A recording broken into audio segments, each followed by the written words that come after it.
அனைவருக்கும் இனிய காலை வணக்கம். நான் உங்கள் சாத்தூர் கலைச்செல்வம். இன்னைக்கு என்ன தகவலை பத்தி பார்க்க போறோம்னா, அதாவது இளைய தலைமுறைகளை தான் பெருசு, யாருக்கும் அடங்காத குணம், அது எங்க இருந்து உருவாகுது அதை பத்தி தான் பார்க்க போறோம். யாருனால உருவானது? அதாவது நம்ம படிக்கும் காலத்துல நம்ம படிக்கும் போது டீச்சருக்குன்னா பயப்படுவோம். அவங்க அடிப்பாங்க கண்டிப்பாங்க அப்படின்னு பயப்படுவோம். அதனாலேயே நம்மளுக்கு ஒழுக்கம் கற்றுக் கொடுக்கப்பட்டது. மற்றவர்களை கண்டால் மதிக்கும் குணமும் உருவானது. இப்பம்லாம் பாருங்களேன், ஒரு ரூல்ஸ் போட்டாங்க. அதாவது அரசு பள்ளிகளை எந்த மாணவர்களையும் கண்டிக்க கூடாது, அடிக்கக்கூடாது அப்படின்ட்டு.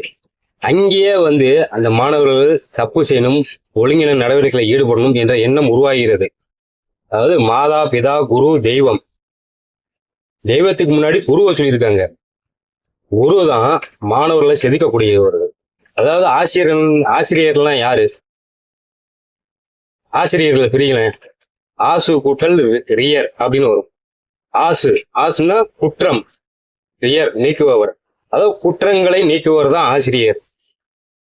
எப்போ இந்த இளைய தலைமுறையில கண்டிக்க கூடாது, அடிக்கக்கூடாது என்ற பள்ளியில் ரூல்ஸ் வந்ததோ அப்பவுமே மாணவர்கள் தன்னை கேட்க யாரும் இல்லை, தன்னை கண்டிக்க யாரும் இல்லைன்ட்டு எல்லாரும் தப்பு செய்ய ஆரம்பிச்சாங்க. இப்போ அது விளைவு என்ன? ஒவ்வொருத்தரும் மனிதன் தான் என்ற எண்ணமும் தீய பழக்கத்துக்கு அடிமையாகக்கூடிய எண்ணமும் உருவாகி இளைய தலைமுறைகள்னா தீய பாதையை நோக்கி செல்ல ஆரம்பிச்சிட்டாங்க.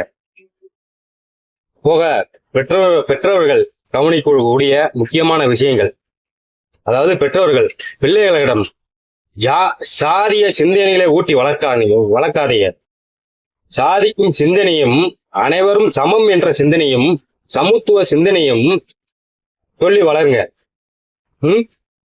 போக பெற்றோர்கள் பிள்ளைகளிடம் அடாவடித்தனம் அதை ஊட்டி வளர்க்காதீங்க.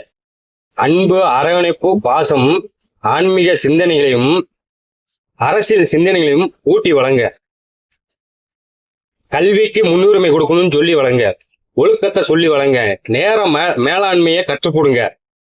விடாமுயற்சி, தோல்வியை கண்டு அஞ்சாமை இருக்கும் எண்ணத்தையும் ஊட்டி வளங்க. நட்பண்புகளை சொல்லி வளங்க. பெரியவர்களை கண்டா மதிக்கணும், பெரியவர்கள்ட்ட அகராயத்தனமா பேசக்கூடாது, தான் என்ற எண்ணம் கொள்ளக்கூடாது அப்படின்ட்டு சொல்லி வளருங்க.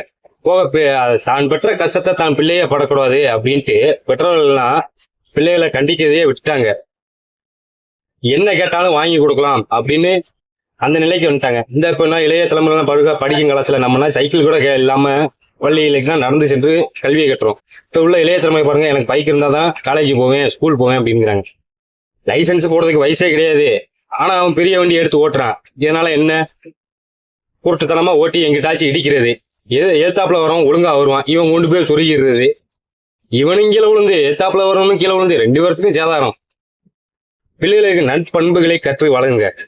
அதாவது குழந்தைகளுக்கு ஒற்றுமையும் புத்திசாலித்தனமும் பிறருக்கு உதவும் எண்ணமும் சொல்லி வளருங்க. அதாவது குழந்தைகளுக்கு தான் என்ற எண்ணத்தை ஊட்டி வளர்க்காம தவறை புரிந்து கொள்ளும் எண்ணமும், தவறை தீர்த்து கொள்ளும் எண்ணமும், தவறை உணரும் எண்ணமும் ஊட்டி வளருங்க.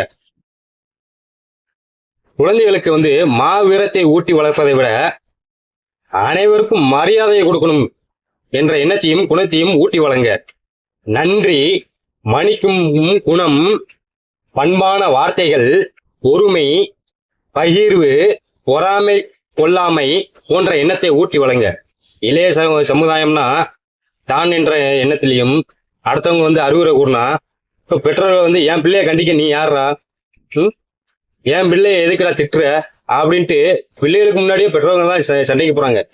அதாவது ஒரு நற்சிந்தை சொன்னாங்கன்னா எதுக்கு அவங்க உன்கிட்ட சொன்னாங்க, என்ன காரணம், நீ என்ன தப்பு செஞ்ச, அட்வைஸ் எதுக்கு சொன்னாங்க அப்படின்னு கேளுங்க. எடுத்தவொடனே போய் சண்டைக்கு போறதோ, பள்ளியில போய் சண்டைக்கு போறதோ அப்படின்னு அந்த எண்ணத்தை வைக்காதீங்க. அரசு பள்ளிகள் ஆசிரியர் மாணவர்களை கண்டிக்கும் போது எந்த தவறும் நடக்கல. ஆசிரியர்கள், அதாவது நம்ம படிக்க காலத்துல நம்ம ஆசிரியரை கண்டு பயந்தோம். இப்போ உள்ள காலத்துல ஆசிரியர்கள் மாணவர்களை கண்டு பயப்படுறாங்க. நம்ம கண்டிச்சா ஏதாச்சும் ஒரு பிரச்சனையில மாட்டி விட்டுருவாங்களோ, இல்ல வெளியே வந்தா பல்லுகளை விட்டு எரிஞ்சிருவாங்களோட்டு இப்ப ஆசிரியர்கள் கண்டு பயப்படுறாங்க. அதாவது பெற்றோர் ஆசிரியர் சங்கம் பெற்றோர்கள் அனைவரும் சேர்ந்து கலந்து ஆலோசித்து இப்போ உள்ள நடைமுறையில ஆசிரியர்கள் மாணவர்களை கண்டிக்கலாமா என்று சிந்தித்து அதுக்கு ஏற்றவாறு நடவடிக்கை எடுக்கலாம்.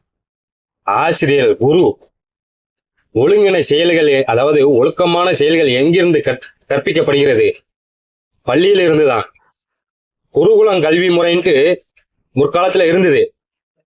கல்வியை கற்றது போக மித்த நேரத்துல குருக்கு சேவை செய்வாங்க. குரு சொல்லதான் வேத வாக்கா நினைப்பாங்க. தவறுனா குரு உடனே தண்டிப்பாங்க. அப்பம்னா ஒழுக்கமான செயல்கள்லாம் நிறைய உருவானது, நட்பண்புகளும் உருவானது, உயரிய சிந்தனையும் உருவானது, அனைவரும் மதிக்கும் சிந்தனையும் உருவானது. இப்பம்னா குரு கண்டிச்சாலேயே குரு மேல ஒரு பிரச்சனையை உருவாக்கிறாங்க. அதாவது ஆசிரியர்கள் எதுக்கு சொல்றாங்கன்னா, உங்களை அதாவது இளைய தலைமுறையை பக்குவப்படுத்தக்கூடிய உயரிய சிந்தனை உடையவர் தான் ஆசிரியர். தன் குறைகளை நீக்கக்கூடியவர் தான் ஆசிரியர்கள். நன்றி, அனைவருக்கும் நன்றி.